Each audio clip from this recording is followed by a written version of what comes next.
안 절 수 있을까? 생각보다 분량이 너무 많이 나와 버렸는데. 일단 시작해 보겠습니다. 수학적인 증명 논리에 대하여 저번 영상에서 말했듯이 수학에는 한없이 커진다 이런 말은 없습니다. 따지고 보면 이런 말은 정확한 논리가 없는 말입니다.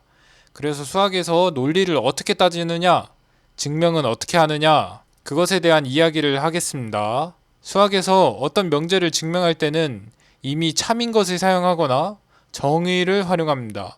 가령 그 악독한 명제인 1 더하기 1은 2임을 증명하는 것. 여기서는 솔직히 말해서 좀 억지예요. 명지라고 하는 게 억지입니다. 그냥 1 더하기 1은 2입니다. 이건 2의 정의예요. 그냥 1에서 1씩 더하는 인덕티브 셋에서 두 번째 원소라는 뭐 어떤 정의가 있는데, 이런 식으로 정의에서는 증명할 필요가 없이 참입니다.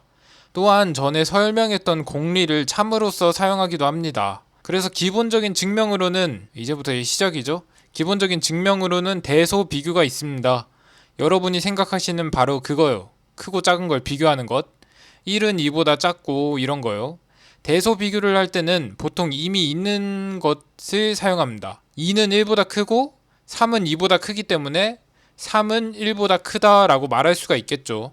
이런 대소 비교는 극한을 정의할 때 매우 중요하게 사용을 합니다. 뭐 엡실론이라는 친구를 사용하는데 걔는 지금은 별로 중요하지 않고, 추가로 어느 두 수가 같다는 것을 증명할 때 A가 B보다 크거나 같고 B가 A보다 크거나 같다와 동치라서 이것을 활용하기도 합니다. 그리고 또 다른 연산들도 활용하기도 해요.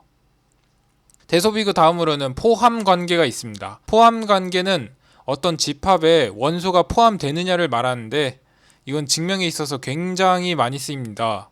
간단히 교집합에 원소가 있느냐를 확인할 수도 있고요. 부분집합을 이야기하자면 부분집합이 정의가 뭐예요?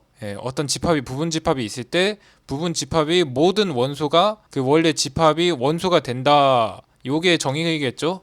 이런 부분집합을 확인할 때도 이 포함 관계를 쳐다볼 거고요. 그리고 어떤 집합의 원소가 하나라도 있으면 그건 공집합이 아님이란 것도 알 수가 있습니다. 이런 식으로 집합과 원소의 포함 관계도 중요한 증명 방법이 되겠습니다. 다음으로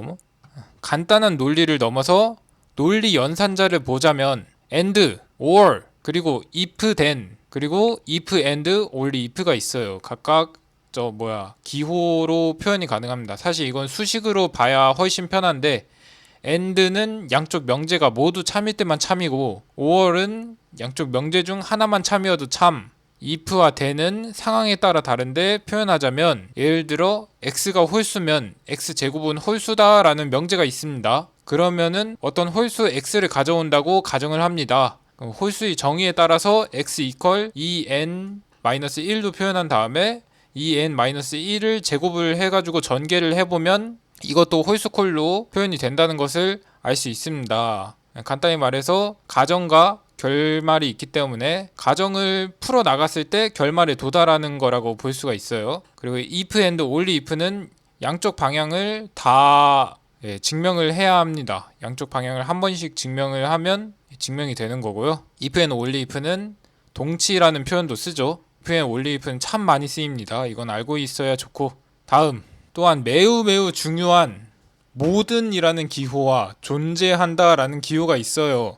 각각 대문자 A와 대문자 E를 뒤집어 놓은 모양인데, 이게 진짜 중요합니다. 어떤 집합이 모든 원소를 이야기할 때는 그 집합에서 이미 원소를 가져온다고 가정을 하고 증명을 시작하면 좋고, 뭔가가 존재하는 것을 증명할 때는 이것이 예를 들거나 아니면 또 다른 정리를 사용해 주는 게 좋습니다. 또한 이것은 부정을 정말 신경을 써줘야 하는데, 부정은 not을 의미해요. 아니다. 모든 것이 조건에 부합한다의 부정은 조건에 부합하지 않은 어떤 것이 존재한다가 될 것이고, 어떤 것이 조건에 부합한다의 부정은 모든 것이 조건에 부합하지 않는다가 될 것입니다. 이거 꽤 많이 쓰입니다. 그냥 거의 모든 증명이 이거라고 생각하면 돼요. 그리고 거의 사기급에 가까운 증명인 귀류법이라는 친구가 있거든요. 귀류법을 사용할 때는 꼭 부정을 취해야 해요.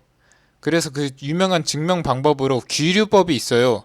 귀류법은 결론을 부정하고 가정에서 모순을 찾는 겁니다. 또 다른 방법으로 대우명제도 있고 도미노로 표현하는 약간 정수의 세계에서 사용하는 수학적 귀납법이라는 친구도 있습니다. 아무튼 위와 같은 방식이 있는 것처럼 수학에서는 증명이 단순히 직관으로만 이루어지지 않습니다. 논리의 논리를 거쳐가지고 이미 참인 것이나 정의를 사용해야 하며 그 단계는 매우 논리적이어야 하죠. 그렇게 해서 확실한 참이나 거짓인 정리만을 가져가는 것이 수학입니다. 예, 여기까지 하겠습니다.